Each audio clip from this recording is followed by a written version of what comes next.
তার কথায় তামিম একটু গুছিয়ে জানতে চাইল কি।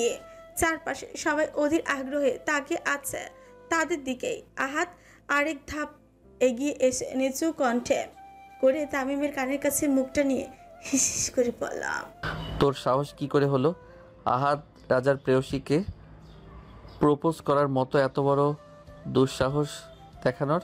আমি ভাবছি তোর কলিজাটা কত বড় যে তুই এই স্পর্ধা দেখালি। তামিম আহাদের কথা শুনে একটা শুকনো ঢোক গেল। এতটুকু সে বুঝতে পেরেছে যে আহাদ হৃদিকে পছন্দ করে কিংবা ভালোবাসে, আর সে আহাদের ভালোবাসার মাঝখানে এসে পড়েছে। এতটা নির্বোধ সে নয় যে এই কথার মানে বুঝতে পারবে না। আহাদ এবার একটু দূরে সরে গিয়ে হালকা চিৎকারের ভঙ্গিতে বলল, যেহেতু তোর কলিজাটা এতই বড়, এতই প্রশস্ত, একটা কাজ করি, কেটে টুকরো টুকরো করে সবাইকে ভাগ করে দেই, কি বলিস? তার এই কথায় সবাই কেঁপে উঠলো, কেউ নড়ছে না। আহাদকে এই মুহূর্তে বোঝা দুষ্কর, কারণ আহাদের মুখভঙ্গি একবার নরম হয়তো মুহূর্তে আবার অগ্নিলাভা হয়ে উঠছে। তামিম মাথা নিচু করে রেখে অপরাধীর ন্যায় নিচু স্বরে বলল, সরি ভাই, আমি জানতাম না যে আপনি হৃদিকে। হ্যাঁ, জাস্ট শাট আপ। গর্জে উঠে আহাদ। তার গর্জনে দেয়াল পর্যন্ত কেঁপে উঠলো। তামিম আর কিছু বলতে পারল না, মাথা শুধু নত করে আছে। আহাদ কর্কশ স্বরে আবারও চেঁচে উঠে আঙুল নেড়ে বলল, যদি তোর কলিজা গুলধা সব ঠিকঠাক রাখতে চাস, এখনই আমার চোখের সামনে থেকে দূর হয়ে যা, কুইক। তামিম অপমান আর অসহায়ত্বের ভারে পা টেনে ঘুরে বেরিয়ে যেতে নেয়, তবে হৃদির পাশে এসে তার পা থেমে যায়। তার বুকটা কেমন চিনচিন করে ব্যথা করছে। সে তো সত্যি সত্যি হৃদিকে ভালোবাসে, অথচ আহাদের ক্ষমতার কাছে সে হেরে গেছে। নিজের ভালোবাসার কথাটা জানাতে এসে এখন অপমানিত হয়ে ফিরে যেতে হচ্ছে। তার থেকে তো ভালো ছিল নিজের ভালোবাসা প্রকাশ না করা। নিজের উপর খুব রাগ হচ্ছে, কেন সাব্বিরের কথা শুনতে গেল? এখন কি হৃদি তার সাথে বন্ধুত্ব শেষ করে দিবে নাকি না? অন্য কোনো প্রশ্ন আসে না, কারণ হৃদি এখন আহাত রাজার জীবনের এক গুরুত্বপূর্ণ অংশ। সেখানে অন্য কোনো প্রশ্ন থাকাটাও তো তার জন্য বিলাসিতা। সে শেষবারের মতো চোখ তুলে তাকায় হৃদির দিকে, কিন্তু হৃদি চোখ নামিয়ে রেখেছে, একবারও তার দিকে ফিরেও তাকালো না। হয়তো এটাই হওয়ার ছিল। সে একটা ব্যথা দীর্ঘ নিঃশ্বাস ফেলে দ্রুত বেরিয়ে যায়। বুকে এক চাপা যন্ত্রণা নেই। আহাত এবার ধীরে ধীরে ঘুরে তাকালো শাহিনদের দিকে। চোখে কেমন কঠোরতা, মুখ শক্ত কাঠের মতো হয়ে আছে।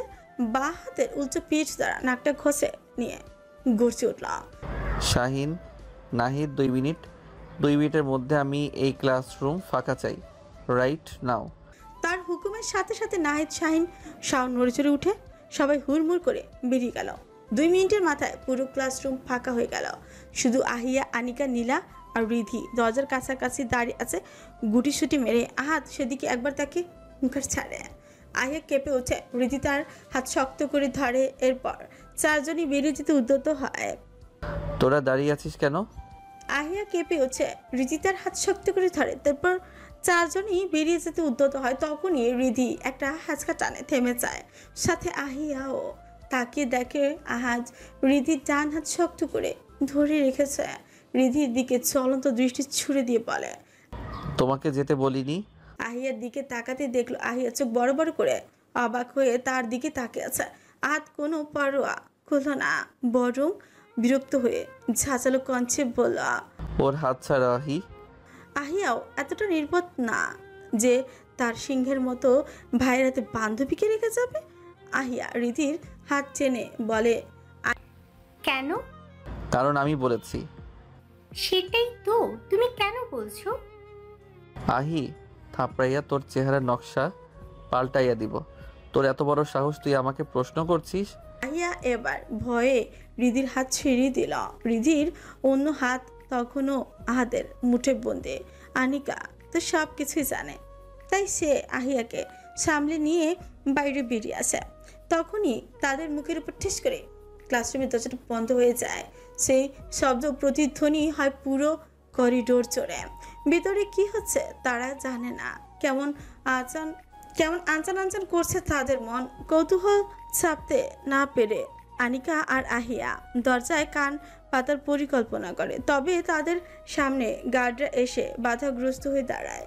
তাদেরকে দেখে শাহিন এগিয়ে এসে আনিকাকে বলে, অন্যের পার্সোনাল মুহূর্তে আড়ি পারতে নেই, এতটুকু নলেজ অন্তত থাকা উচিত। এভাবে কান পাতা ঠিক না, সরে যান এখান থেকে। আনিকা শাহিনের উপর খিকি উঠছে। আমরা রিদিকে না নিয়ে কোথাও যাব না, আর আমাদের যা ইচ্ছা আমরা তাই করব, তাতে আপনার কি? দেখুন মিস, ভালোই ভালোই গেলে ভালো, আর না গেলে আরো ভালো। মানে কি করবেন আপনি? আহিয়া আর নীলা একে অপরের দিকে তাকালো। শাহিন একবার নাহিদের দিকে তাকিয়ে হালকা একটা হাসি দিল। এরপর এক কদম এগিয়ে এসে আনিকার দিকে একটু ঝুঁকে বলল, আমি শুধু আমার দায়িত্ব পালন করব, তার জন্য যা যা করতে হয় সেটাই করব, বাকিটা আপনি ভালো বোঝেন। আনিকা আর বেশি কিছু বলল না, শুধু বিরক্তিতে কপাল গুছিয়ে নিল। অতঃপর বাধ্য হয়ে তারা সেখান থেকে বেরিয়ে চলে গেল। আহাদ চোখ বন্ধ করে মাথা তুলে এক গভীর দীর্ঘশ্বাস ফেল। বুকের ভেতর জমে থাকা অগ্নিলাভা ক্রোধটা দমিয়ে রাখতে চেষ্টা করছে, অথচ তার চোখের দৃষ্টি বলছে অন্য কথা। ধীরে ধীরে সে রিদির হাত ছেড়ে দিয়ে এক কদম পিছিয়ে দাঁড়ালো। এক হাত বুকে ভাঁজ করে অন্য হাত চিবুকে ছেঁকিয়ে দু আঙুল দিয়ে স্লাইড করতে করতে মনোযোগ দিল তার সামনে দাঁড়িয়ে থাকা প্রেয়সীর দিকে। তবে তার গাঢ় বাদামি ঘন পাপড়িযুক্ত সেই চোখের ধারালো দৃষ্টির সাথে দৃষ্টি মিলল রিধির ভীত চোখের। আদের সেই দৃষ্টি এতটাই তীক্ষ্ণ ছিল যে রিধি বেশিক্ষণ তাকিয়ে থাকতে পারল না। দৃষ্টি দ্রুত নামিয়ে নিল নিচের দিকে। আহাত এই প্রথম সরাসরি খুব কাছ থেকে তার প্রেয়সীকে শাড়ি পরিহিত অবস্থায় দেখেছে, তাও আবার সেই লাল শাড়ি। অথচ এই লাল শাড়ি পরা প্রেয়সীর একটা ছবি তার জীবনটাকে এলোমেলো করে রেখেছে। আর আজ সে একই দৃশ্য চোখের সামনে জীবন্ত হয়ে দাঁড়িয়ে আছে। সে বুঝে গেল তার এলোমেলো জীবনটা আজ আবারও ধ্বংসস্তূপে পরিণত হবে। নিজেকে কি করে সামলাতে হবে বুঝতে পারল না। পা থেকে মাথা পর্যন্ত গভীর দৃষ্টিতে পরখ করতে লাগলো রিধিকে। মনে হলো যেন তার সামনে কোনো হুড়ফুড়ি দাঁড়িয়েছে, অথচ সেই পরী তার কাছে নিষিদ্ধ, যাকে স্পর্শ করা বারণ। বুকের ভিতর হঠাৎ করেই অকারণে এক তীব্র যন্ত্রণা অনুভব করলো। রিধি না তাকেও বুঝতে পারলো আহাদের দৃষ্টি তার উপর গেঁথে আছে। তার বুকের ভিতর কেমন একটা অস্বস্তি হলো। তাই সে শাড়ির আঁচলটা তুলে নিয়ে মাথায় টেনে দিল। মাথায় লাল শাড়ির আঁচল পরতে তার গালের আভা লাল হয়ে গেল। এতে আরো মোহনীয় হয়ে উঠল তার রূপ। আহাদ সেদিকে তাকে একটা তৃষ্ণার্ত ঠোক গিলে দুকদম পিছিয়ে গেল। হঠাৎ করে সে এক বেঞ্চে সজোরে লাথি মারল। কাঠের সেই শব্দ পুরো কক্ষে প্রতিধ্বনি হলো। ভয় রিদির কোমল দেহখানে কেঁপে উঠল। চোখ বন্ধ করে নিল অজানা আশঙ্কায়। মুহূর্তেই আহাত রিদির সামনে এসে দাঁড়িয়ে বজ্রকণ্ঠে হুঙ্কার ছাড়ল, এই আল্লাহর বান্দি, এই তাকাও আমার দিকে। রিদি কেঁপে উঠল ভয় পায়। দৃষ্টি মেলল আহাদের চোখে। আহাত হাত নেড়ে ইশারা করে কর্কশ কণ্ঠে বলল, এইভাবে লাল মরিচ সেজে ভার্সিটিতে আসতে কে বলেছে? হ্যাঁ, আল্লাহর দুনিয়ায় কি আর কোনো রঙের শাড়ি ছিল না? না না না মানে কি না মানে আমার তো শাড়ি নেই, বুবু এটা দিয়েছে, তাই এটা পরে আসছি। এক মুহূর্ত নীরবতা পর রিধি ঠোঁট শক্ত করে আবার বলল, আর তাছাড়া আমি লাল মরিচ সেজে আসি আর ঝাল মরিচ সেজে আসি, তাতে আপনার কি? আমার যখন যেভাবে ইচ্ছা আমি সেভাবেই আসবো, কি করবেন আপনি? আহাদের দিকে তাকিয়ে কথাটা বলল রিধি। এই কথায় আহাদ আরো ক্ষিপ্ত হয়ে গেল। আহাদ এবার আরো এক ধাপ এগিয়ে এসে রিধির দিকে। এতে রিধি পিছিয়ে যায়, তার পিঠ গিয়ে ঠেকে দেয়ালের সাথে। আহাদ কাছে এসে চুদ বাকি একটা তাচ্ছিলে হাসি দিয়ে গর্জে উঠল, আমার কি? হ্যাঁ, কি করব আমি? কথাটা শেষ করতে না করতে হঠাৎ রিধি দিকে ঝুঁকে তৎ পিষে বলল, একটা কথা ভালো করে মগজে বসিয়ে নে, জানো, আমার অনুমতি ছাড়া যদি আর কখনো লাল শাড়ি পরেছিস তাহলে তোর ওই লাল শাড়ি আমি সাদা কাফনের কাপড়ে পরিণত করব। আর এই কথায় রিধির বুক ধরফর করে কেঁপে উঠল। আহাদের আগুন ছড়া চোখের দিকে তাকিয়ে দেয়ালের সাথে সেচে গেল সে। আহাদ সেটে যাওয়া রিধির দিকে কিছুক্ষণ তাকিয়ে থেকে দু আঙুল দিয়ে কপাল চেপে ধরল, যেন নিজের ভেতরে অগ্নিকে ঠান্ডা করতে চাইল।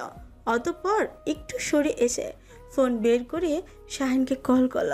কিছুক্ষণের মধ্যে শাহিন এসে হাজির হলো, হাতে একটা শপিং ব্যাগ নিয়ে। কোনো কথা না বলে ব্যাগটা আহাদের হাতে দিয়ে আবারও বেরিয়ে গেল। আহাদ ব্যাগটা রিধির দিকে বাড়ি দিয়ে নির্লিপ্ত স্বরে বলল, এটা পরে নাও কুইক। কি এটা? রিধি কাপা কাপা হাতে ব্যাগের ভেতর থেকে হাত বাড়িয়ে বের করতেই দেখে গালো একটা বোরকা। কপাল কুচকে থাকলো আহাতের দিকে। আহাত তাকে তাকে তাকে দেখে কর্কশ কণ্ঠে ছাজিয়ে উঠল, কি দাঁড়িয়ে আছো কেন? আমি কি বলেছি শুনতে পাওনি? নাকি অন্য ব্যবস্থা করতে হবে? রিধি দ্রুত নজর সরিয়ে নেয়, এরপর চুলগুলো ক্লিপ দিয়ে আঁচকে নিয়ে শাড়ির আঁচল কোমরে পেঁচে নেয়। বোরকা হাতে নিতেই দ্রুত বোরকা পরে নিল। এরপর মাথায় হিজাবটাকে ভালো করে পেঁচিয়ে নেয়। আহাত তার দিকে তাকিয়ে থেকে ঠান্ডা স্বরে বলল, এবার ঠিক আছে। রিধি ছোটচোড়া অভিমানে ফুলে গেছে। কত কষ্ট করে সে শাড়ি সামলে এই পর্যন্ত এসেছে, কত কষ্টে সাজুগুজু করেছে, আর এখন কি না কালো বোরকা পরে থাকতে হবে তাকে। তার চোখ জোর ছলছল করছে। সে মনে মনে স্থির করলো আর এই এক মুহূর্ত সে এখানে থাকবে না, এখনই বাড়ি ফিরে যাবে। দরজার দিকে পা বাড়াতে পেছন থেকে আহাত প্রশ্ন করে, কোথায় যাচ্ছ? কোথায় আর? বাসায় যাচ্ছি। তার গলা কাঁপছে, স্পষ্ট বোঝা গেল অভিমান জমেছে তার মনে। তবে আহাদেরও কিচ্ছু করার নেই। এভাবে লাল শাড়ি পরে তার প্রিয়সী তার সামনে ঘুরে বেড়ালে বড় কোনো অঘটন ঘটে যেতে পারে। তাই তো এসব করতে বাধ্য হয়েছে সে। আহাদ গভীর দৃষ্টিতে তাকিয়ে রইল কিছুক্ষণ, এরপর নরম স্বরে বলল, ঠিক আছে যাও, শাহিন তোমাকে পৌঁছে দিয়ে আসবে। আমি যেতে পারবো না, এখানে থাকাটা আমার জরুরি। কাউকেই যেতে হবে না, আমি একাই চলে যেতে পারবো। আহাদ এবার কণ্ঠ দৃঢ় করলো, দত পিষে বলল, আমি যখন বলেছি শাহিন সাথে যাবে, তার মানে যাবে। আন্ডারস্ট্যান্ড? রীতি বুঝতে পারলো আর উপেক্ষা করেও লাভ নেই, তাই শুধু মাথা নাড়ল। আহাদ সেদিকে তাকিয়ে হালকা হেসে বলল, গুড। এই বলে সে শাহিনকে আবারও কল করলো। কয়েক মিনিটের মধ্যে শাহিন এসে রীতিকে নিয়ে বেরিয়ে গেল। দরজার বাইরে হারিয়ে যাওয়া প্রেয়সীর পেছনে কিছুক্ষণ তাকিয়ে রইল আহাদ। বুকের উপর হাত রেখে একটা স্বস্তির নিঃশ্বাস ফেল, যেন একটা ভয়াবহ অঘটন এড়াতে পেরেছে। অতঃপর গম্ভীর মুখে আবারও স্টেজের দিকে এগিয়ে গেল। রীতি একরাশ অভিমান আর অস্বস্তি বুকে নিয়ে বাসায় ফিরে আসে নিজের উপরই। এখন তার রাগ হচ্ছে। মনে মনে ভাবলো তার যাওয়াই উচিত হয়নি। নিজেকেই এখন দোষারোপ করছে সে। আসার আগে আনিকা আহিয়াদের সাথেও দেখা করেনি। আর তাছাড়া লাল শাড়ি পরলে আহাদের সমস্যা কোথায় বুঝতেই পারলো না। একদিকে নিজের উপর অভিমান, অন্যদিকে অকারণ রাগ আর হাজারো প্রশ্ন নিয়ে দরজার সামনে এসে দাঁড়ায়। দরজার সামনে দাঁড়িয়ে একাধারে কলিং বেল চেপে যাচ্ছে, যেন সব রাগ ক্ষোভ সব কলিং বেলের উপর ছাড়ছে। ভেতর থেকে ঈশানীর চেঁচানো কণ্ঠ ভেসে এলো, এই কে বেল বাজাইতেছে এভাবে? বলতে বলতে দরজাটা খুলে দিল, কিন্তু দরজা খুলে ঈশানী থমকে গেল। থমকে দাঁড়ালো, চোখ কপালে উঠল বিস্ময়। কারণ যে রিধিকে সে সাজিয়ে গুছিয়ে লাল শাড়ি পরে পাঠিয়েছিল, সেই রিধি এখন কালো বোরকা পরে তার সামনে দাঁড়িয়ে আছে, সম্পূর্ণ অন্যরকম এক রূপে। মুখ কুমড়া, চোখ ফুলিয়ে রেখেছে, গাল দুটো লালচে হয়ে আছে। কপাল কুচকে ঈশানী জিজ্ঞেস করল, কিরে কি হয়েছে তোর? তুই না শাড়ি পরে গেছিলি, তাহলে এইভাবে কি হয়েছে? হ্যাঁ, রিধি তীক্ষ্ণ দৃষ্টিতে তাকিয়ে বিরক্ত গলায় বলল, ঘোড়ার ডিম। বলেই থপ থপ শব্দ তুলে ভেতরে ঢুকে জুতাগুলো খুলে এমনভাবে ছুঁড়ে ফেললো যেন জুতাও অপরাধী। হিজাব খুলতে খুলতে আচমকাই থেমে যায়। চোখ বড় বড় করে তাকিয়ে দেখলো ড্রয়িং রুমের সোফায় বসে আছেন তার বাবা। চিরচেনা সেই মুখ, ঠোঁটে পরিচিত উষ্ণ হাসি। রীতির বুক কেঁপে উঠল, অস্পষ্ট স্বরে বের হয়ে এলো, আব্বু। তার বাবা হালকা হেসে মৃদু স্বরে বলল, আসসালামু আলাইকুম আম্মাজান, কি হয়েছে আপনার? এত রাগ কিসের উপর? ওয়ালাইকুম আসসালাম। তুমি কখন আসলা? তারেক রায়ান হালকা হাসলেন। রীতি তার চোখের কোণ ছলছল করছে, আবেগ গলা ভারী হয়ে গেছে। বাবাকে এতদিন পর হঠাৎ সামনে দেখে ভেতরের সব বাঁধে যেন ভেঙে গেল। চোখের পানি ছপছপ করে গড়িয়ে পড়ল গাল বেয়ে। তারেক রায়ান উঠে এসে মেয়েকে বুকের মধ্যে টেনে নিলেন। কপালে আলতো চুমুখে নরম গলায় বললেন, আহা, কান্না করছো কেন মা? রীতি ফুপিয়ে কেঁদে উঠল, কিন্তু কান্নার কারণটা আজকের ঘটনা নাকি তার ভাবা নিজেও বুঝতে পারল না। তার গলা বাষ্পে ভরে গেছে, ঠিকমতো কথা বের হয় না। অবশেষে কাপা কণ্ঠে বলে উঠল, এতদিন পরে মনে পড়লো তোমার আমাদের কথা? আমাকে নিতেও আসলে না, দেখতেও আসলে না, এখন হঠাৎ কি মনে করে আসলা? তারেক রায়ান মেয়ের মাথায় হাত বুলিয়ে দিলেন। চোখে একরাশ মায়া। ঈশানী সোফায় বসে সেদিকে তাকিয়ে ছিল। মেশানো গলায় বলে উঠল, তোর এসব ভণ্ডামির কথাবার্তা বাদ দে। আব্বু তো সেদিনও বলেছিল তোকে নিতে আসবে, তুই নিজেই না বললি। এখন যাবি না, সামনে ইনকোর্স আছে, এখন আবার উল্টাপাল্টা বলতেছিস কেন? রাগে রিধি চোখ বড় বড় করে তাকালো বোনের দিকে, কিন্তু কিচ্ছু বলল না। তারেক রায়ান মৃদু হাসলেন, যেন 2 মেয়ে টানা পড়েনের ক্লান্ত হয়ে পড়েছেন। দৃঢ় স্বরে বলেন, আচ্ছা ঠিক আছে, আমি তো এসেছি তোমাদের নিতে, এখন এসব নিয়ে ঝগড়াঝাটি করার দরকার নাই।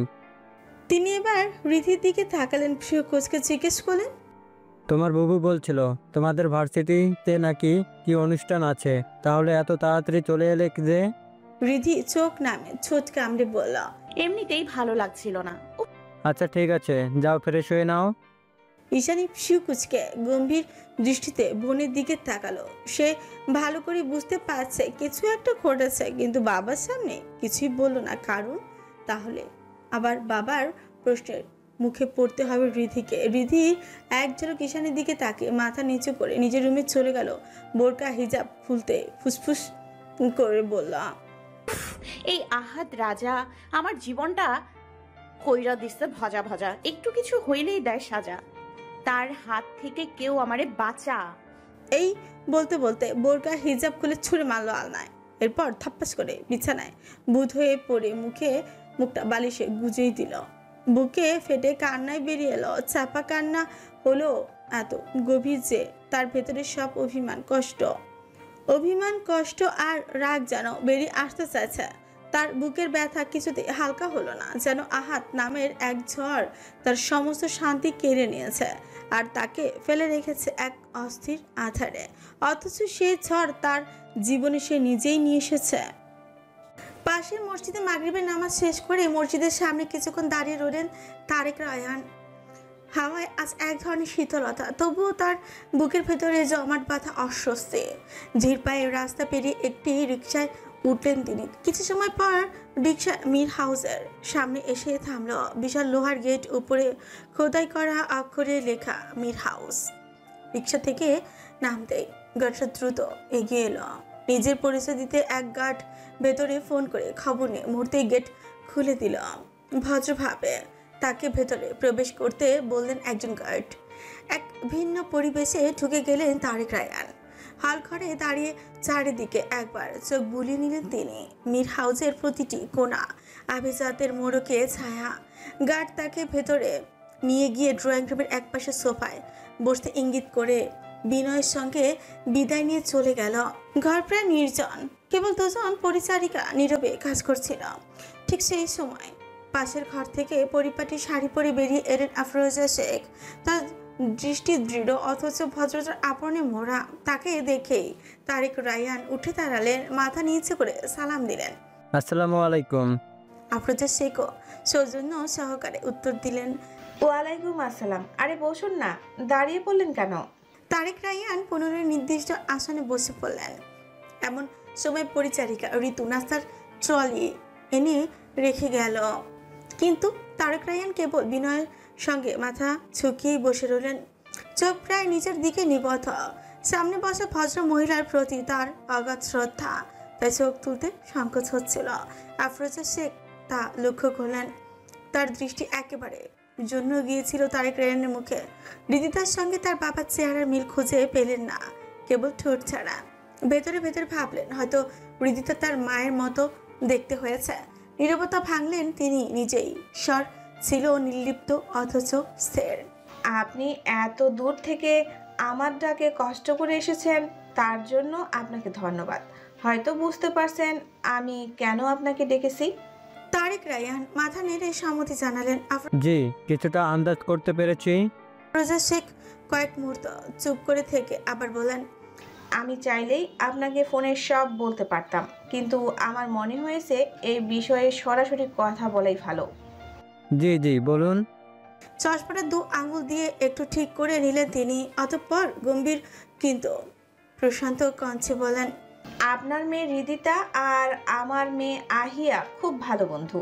হৃদিতা কয়েকবার এসেছিল এ বাড়িতে, তখনই আমি দেখেছিলাম তাকে। ওর কথাবার্তা, চালচলন, বিনয়ী স্বভাব দেখে আমি মুগ্ধ হয়েছি। আজকালকার যুগে এমন মেয়ে পাওয়া দুষ্কর। আপনি আপনার মেয়েকে সত্যিকারের শিক্ষায় গড়ে তুলেছেন। আমি আমার সাধ্য মতো চেষ্টা করছি, বাকিটা তারা নিজেরা বুঝে চলতে শিখেছে।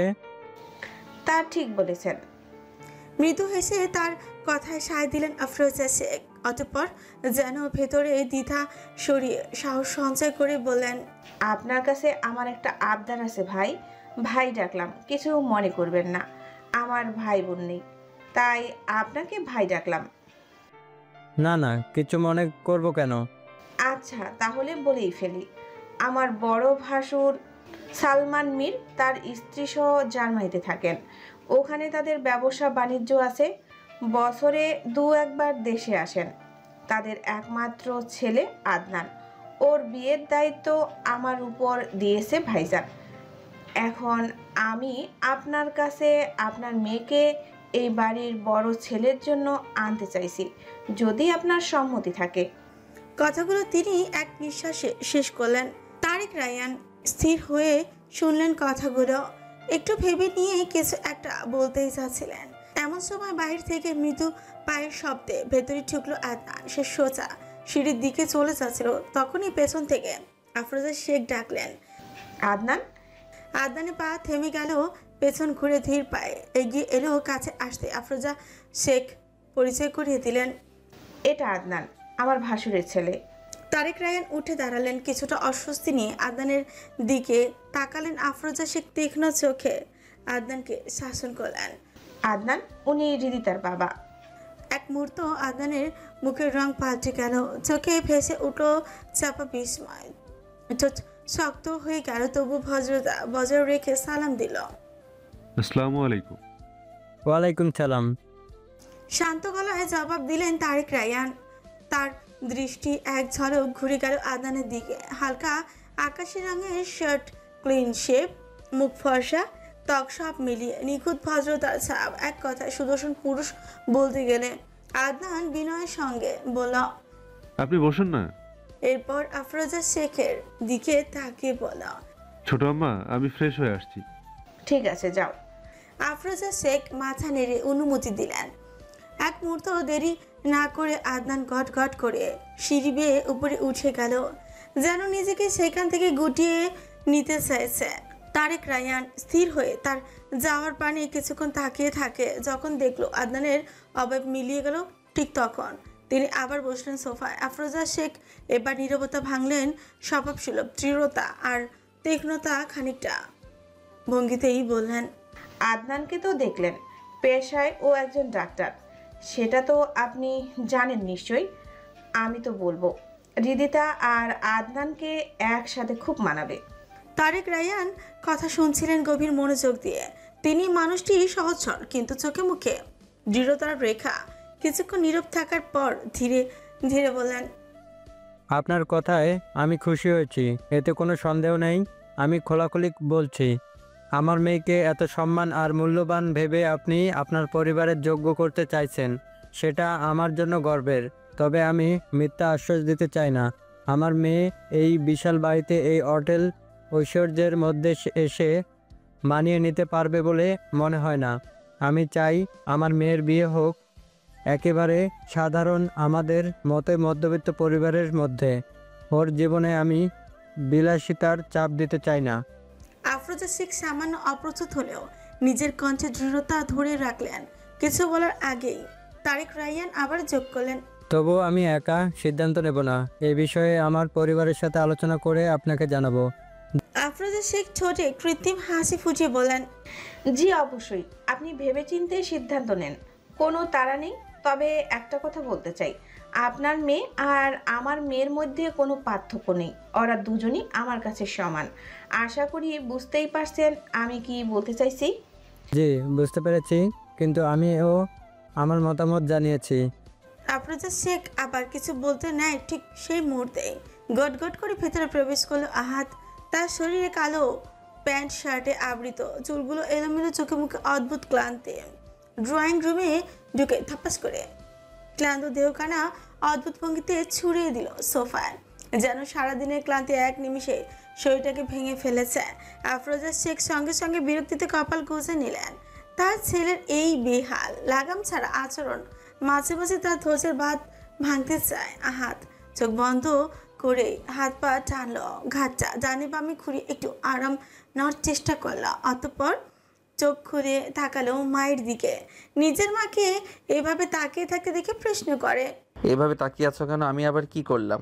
তার কণ্ঠে একরকম উদাসীনতা, আবার একটু বিদ্রুপও মিশে আছে। আফরোজ শেখ কিছু বলার আগে আহাদের চোখে পড়ে পাশের সোফায় বসা মধ্যবয়সী লোকটির দিকে।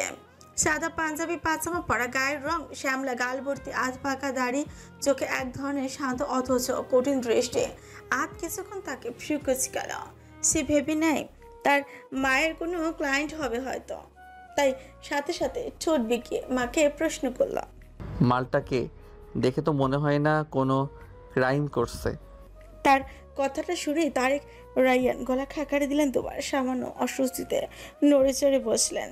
অন্যদিকে আফরোজা শেখ তাতে দাঁত চাপে কাঠের মতো কঠিন কণ্ঠে বললেন, ভদ্রভাবে কথা বলো বেয়াদব ছেলে। উনি আমার কোনো ক্লায়েন্ট নন, আমার মেহমান। হাত ফ্রিকুচকে জিজ্ঞেস করল, মেহমান? আগে তো দেখি নাই কখনো। কথাটা শেষ করেই টেবিলে রাখা ঠান্ডা পানির গ্লাসটা টেনে নিয়ে এক চুমুক দিয়ে গলা ভেজালো। আফরোজা শেখ এবার দৃঢ় স্বরে উত্তর দিলেন, উনি রিদিতার বাবা, তারেক রায়া। রিদিতার বাবা? কথাটা শোনা মাত্র আহাত যেন বজ্রখাতে বিদ্ধ হলো। এক ঢোকে পানি যেন গলায় আটকে গেল তার। বিষমকে কাশতে কাশতে এক ঝটকায় উঠে দাঁড়ালো। কিছুটা পানি পরে তার শার্টও ভিজে গেল। তাড়াহুড়ো করে শার্ট ঝাড়তে ঝাড়তে একবার তাকালো তারেক রায়ানের দিকে। কোনো দিক থেকে তো রিদিতার মতো লাগছে না। সে কি করে বুঝবে এটা তার হবু শ্বশুর মশাই? তবে কিছুটা ঈশানের সাথে মিল আছে, তা পরে বুঝতে পারলো। মুহূর্তেই তার মাথা ঘুরে গেল। মনে মনে বলল, গেল আরেক ধাপ পিছিয়ে গেল আমার বিয়ে নামক যুদ্ধ। অন্ধের মতো না বুঝে শুনে শ্বশুর মশাইকে দিলাম মালটাল বলে। এখন না দাঁড়ালেই হয় আমার বিয়ের রাস্তায় ঢাল হয়ে। তারেক রায়ান এবার উঠে দাঁড়ালেন বিদায়ের উদ্দেশ্যে। বেরোনোর আগে এক ঝলক তাকালেন আহাদের দিকে। সংবাদে পত্রিকায় আহাদের নামে অনেকবার বিতর্ক, অশান্তি আর লাগামহীনতার গল্প শুনেছেন তিনি, কিন্তু আজ প্রথমবার সরাসরি দেখে উপলব্ধি করলেন গুজবের অনেকটাই সত্যি। আহাদ একবার মায়ের দিকে তাকালো, আবার তারেক রায়ানের দিকে অপ্রস্তুত গলায় জিজ্ঞেস করল, রিদির সাথে তো আপনার চেহারার কোনো মিল নাই। রিদি কি সত্যি আপনার মেয়ে? আফরোজা শেখ থমক দিয়ে উঠলেন, এসব কি আজে বাজে প্রশ্ন করছো? তারেক রায়ান মৃদু হেসে গলা পরিষ্কার করলেন, হৃদিতা আর ওর ভাই আসলে ওদের ফুপির মতো হয়েছে, এই জন্য আমার সাথে চেহারার মিল কম। কথা শেষ করে আফরোজা শেখের দিকে তাকিয়ে শান্ত ভঙ্গিতে বললেন, আমি তাহলে উঠি, আপনাদের কষ্ট দিলাম এজন্য দুঃখিত। আফরোজা শেখও ভদ্রতার সাথে দাঁড়িয়ে বললেন, না না, কষ্টের কি আছে ভাই, বরং আপনার আশায় আমি কৃতজ্ঞ। আশা করি শেষ পর্যন্ত আমাকে নিরাশ করবেন না। তারেক রায়ান মাথা নেড়ে নীরব সম্মতি জানিয়ে ধীরে ধীরে বেরিয়ে গেলেন। ঘরে কিছুক্ষণ নীরবতা নেমে এলো, শুধু আহাদের ভেতরে চলতে থাকলো অস্থিরতার ঝড়। এবার মুখ শক্ত করে উচ্চে সোজা মায়ের দিকে তাকালো, গলায় রুক্ষ সুর এনে বলল, রিদি তার বাবা হঠাৎ কেন এলো বলো তো? প্রজাশিক কিছুক্ষণ ছেলের চোখের দিকে তাকিয়ে থাকলেন, অতঃপর ধীরে ধীরে চেয়ারে বসে পড়লেন। তার চোখে মুখে ক্লান্তি থাকলো, গলার স্বর ছিল দৃঢ়। হৃদাকে এই বাড়ির বউ করার প্রস্তাব দিয়েছি আমি, কিন্তু উনি রাজি হননি। বলেছেন ভেবেচিন্তে পরে জানাবেন। এক মুহূর্তের জন্য থমকে গেল আহাদ, বুকের ভেতরটা যেন হালকা কেঁপে উঠল এই কথা শুনে। আমি কি ঠিক শুনছি? আপনার মা নিজ থেকে আমার প্রেয়সীকে এই বাড়ির বউ করে আনতে চায়? তাহলে কি বাবা সব কিছু মাকে বলে দিয়েছে, আর তাই জন্যই আমার মা প্রেয়সীকে আনতে চায়? একথা যেন আহাদ রাজাকে অবিশ্বাস্য আনন্দে ভাসিয়ে দিল। মুহূর্তের ভেতরই তার ভেতরের শক্ত রূঢ় মুখোশ ফেটে হালকা লাজুক হাসি ফুটে উঠল ঠোঁটের কোণে। তাকে এভাবে অদ্ভুতভাবে হাসতে দেখে আফরোজা শেখ সেদিকে কপাল কুচকে তাকালেন। কিছু বলতে যাবে তার আগেই বাইরে থেকে হুড়মুড় শব্দে দরজা ঠেলে ঢুকলেন আশফাক মেয়ের। আহাদকে উদ্দেশ্য করে বললেন, কিরে, তুই এখনো এখানে দাঁড়িয়ে আছিস?